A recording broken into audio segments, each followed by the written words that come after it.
Hey guys, welcome to my channel. Thank you so much for clicking to watch this video. My name is Nay, and as you can tell by the title and the thumbnail, I'm going to be sharing how I buy inventory on Alibaba. So I'm not going to say that this is the way that everybody should do it, of course, but I'm just going to share how I do it, how I find quality pieces. I do own a business. It's called Her Lovely Shop. You can find us at Shop Her Lovely Shop on Instagram and TikTok. You could shop with us at herlovelyshop.com, and you can also use the code YouTube for 15% off. Okay, that's enough self-promotion, but yes, I do have a store, and some of the inventory I buy is off of Alibaba, and I do know a lot of people struggle with finding vendors overseas. It is cheaper for vendors overseas, but at the same time it's kind of not, because shipping is more expensive. So I don't know, some of the products that you find overseas, or some of the products that you're looking for, you'll probably just get them overseas likely. So it's very important to know like how to speak to the vendors, how to find vendors, how to find vendors that don't give you scam vibes. You know, you don't want to get scammed. You are sending your money all the way to like China, Pakistan, Vietnam. Like you could be sending your money anywhere, and you just want to trust that your money is going into the right hands and you're getting the product that you paid for. So I am going to be doing a 3-part series for this subject, only because I feel like there's a lot that goes into finding a vendor on Alibaba that you like and trust and want to work with long term. So the first part today that we're going to be doing is how to search and find a vendor or products on Alibaba, because that has a few steps in itself. And then the second video that we're going to do is what questions and how to reach out to a vendor, because that's a whole nother subject. You need to know exactly what to say. You need to make sure you have all of your information up front before you buy your products. And then the third video, I'm actually going to show you on the iPad how I specifically search for a vendor that I would like to work with long term. So yes, so this is going to be a 3-part series. I'll probably post like a video a week. I'm not sure, no promises, but this is going to be a 3-part series that I will finish. And yes, I'm excited because I finally figured out how to find quality vendors. Yes, that's always the goal, to find quality vendors that you can trust. So let's just get into it. All right, so step 1, you're definitely going to want to know exactly what you want. You're going to want to know what color, what size, the amount of pieces. You're going to want to know, are you going to put a logo on it? Because that costs more in itself. And then you're going to want to also set a budget. So you're going to want to know exactly how much you plan to spend. My neighbors are going off. Okay, hopefully you can't hear that, but I'm going to continue going. So then you're going to want to know, what was I saying? Okay, a budget. So yes, you're going to want to know exactly how much you're going to spend on each item. Now don't forget that shipping is an extra cost, so you want to include that in your total price. So if you want to buy something for $200, like that's how much you want for your budget for that product, then you're going to want to make sure you take shipping into consideration. So maybe the product is going to be $150 and shipping is going to be $50. That's the $200. So the $200 is the complete cost of the item. You have to think of it that way. Their shipping is ridiculous. You are shipping from overseas. Like, don't forget that you're shipping large quantities of items from overseas. So don't be alarmed by the shipping prices. Okay, you also don't want to overspend, because they're going to tell you if you buy more, it will be cheaper, which is true. But you want to make sure you're getting the amount that you planned for. Don't let the vendors, this is I should get into this on the next part, but don't let the vendors make you spend more money than you wanted to spend because it would be cheaper per item. Very important. So have everything clear so you can't be swayed to change your mind or anything like that. Number 2, Search for the product in the search bar. Easy. You want to search the exact words. So you want to, if it's women's t-shirts, you're going to search women's t-shirts. If you want a logo, women's logo t-shirts. If you want v-neck women's logo t-shirts. You see what I mean? You're going to want to make sure, maybe if you want a specific color, like I know there's basic colors that you can get multiple, or you can get things in multiple colors. So for example, this hoodie you could probably get in like red, green, blue. Those are like the basic colors. But what if you want like a sky blue?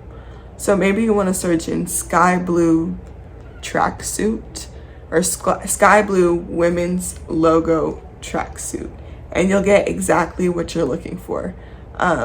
They are very good at making sure that their keywords are in the titles.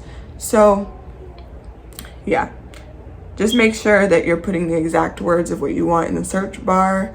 You're being very specific. Number 3, you're gonna set your filters. So we're gonna go more into this on part 3 when I show you how to like navigate Alibaba. But yes, you're gonna want to set your filters.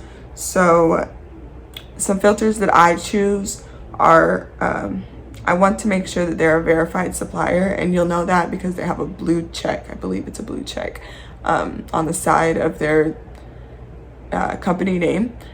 And that's important because that means that they were verified by Alibaba to sell. So somebody came into their facility, looked around, or they just did extra paperwork to become verified.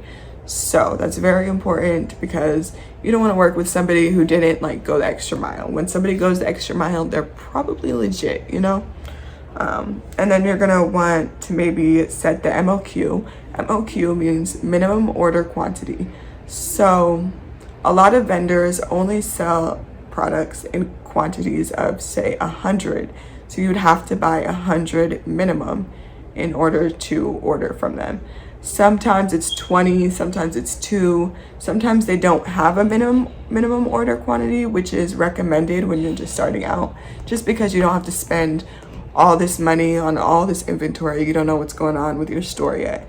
So yes, make sure you set the MOQ to however many that you want to buy. Price, I think it's organized in price per piece or per item.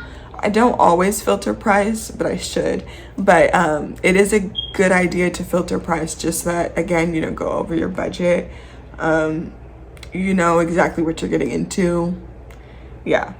And then you could also separate it into categories. So like clothing, appliances, hair, nails, makeup, cosmetics. There's different categories that you can filter it into. Again, I don't always do this, so like sometimes random things will pop up, so don't do that. But yes, filter the category because you don't want to just like run into random things, then you're distracted. Let's see, but yes, there's more filters that you can choose from. You don't have to filter, you don't have to fill all the filters in, but you can if you want. Yeah, if you want to get more specific into your product. Okay, number 4, you're gonna want to review their page and their products for like scam vibes. I only say that because when you're shopping online, do you ever look at the reviews? Okay, on Amazon, for example, you do ever look at the reviews and it says be the first to review, and you're just like, nobody else tried it, I'm good. Yeah, so it's kind of like that. You just want to make sure that the reviews are not from the same person. That's one thing. I think it shows a whole bunch of stars and then the last letters of their name or something like that, or the first letter of their email. Just make sure that they're not all matching, because I do see that often. But yeah, we of course will get more into that when we're diving into how to do it like physically on part 3 of this series. But like I said, just check if they have reviews. See how long they've been in business. I usually don't order if they've been in business for less than 3 years personally, just because I don't know, like I feel like more experience equals quality. Like they're learning more, you know what I mean? Like more experience. But that doesn't mean that they weren't in business before Alibaba. It just means that they were on Alibaba for that amount of time. So also take that into consideration. Also, you can check their company website. Sometimes they'll have a link to their company website. You can like look at the pictures, look at the videos. Sometimes they have videos. You want to check if they offer samples on the page. It'll say if they offer samples. Just because if they don't offer samples and they just want you to buy in bulk, then it's like that doesn't really like make sense, because you want to see what you're buying before you buy it. And if they're not let see it before you buy it, maybe something's wrong. So yes, you want to see if they offer samples. Samples do cost money, by the way. Samples are not free. So yeah, you also want to make sure that they offer trade assurance. Trade assurance is a program set up on Alibaba so that they basically settle the disputes. So one time I had an issue with I think they were a trading company. It was for some lashes, and basically they had told me there should be no issue bringing them in, blah, blah, blah. All of a sudden I found out I needed a license to bring it in, so I had to buy this license. So Alibaba refunded me half of the license fee. Yeah, it was a whole thing. But yes, Alibaba stepped in and they kind of handled the situation. Sorry, I got a package. Where was I? So yes, you want to make sure that they have trade assurance, just because Alibaba will step in and handle disputes between you. You have the options, or you have the opportunity to they basically mediate conversations between you. Like you have the opportunity to respond and say your piece, and then they'll respond and say their piece, and then you can respond and say your piece. And this happens within like a whole like week or two. So it's just very important to make sure Alibaba got your back. So yes, make sure that they're signed up with trade assurance, and you will see a little, I think it's an orange like check mark somewhere on their profile. You'll see, I'll show you on part 3. So just make sure you subscribe, turn on post notifications, just so that you can see exactly what it looks like on the computer or whatever. Okay, the last step would be to reach out to your vendor. So of course, once you find this seems like a legit vendor, let me just speak to them to make sure that you know they're legit. So you want to chat with them. There's going to be like a little bubble that says chat, and you're just going to press it and chat about your product that you want to buy. You want to ask them questions. You basically want to get to know them as a company. You want to create a trusting relationship. You want to make sure that they reply at a timely manner. Things like that. I will get more into that on part 2 when I discuss exactly how to reach out and what to ask them and everything like that. And what you want to know from the vendor and everything like that will be discussed in part 2.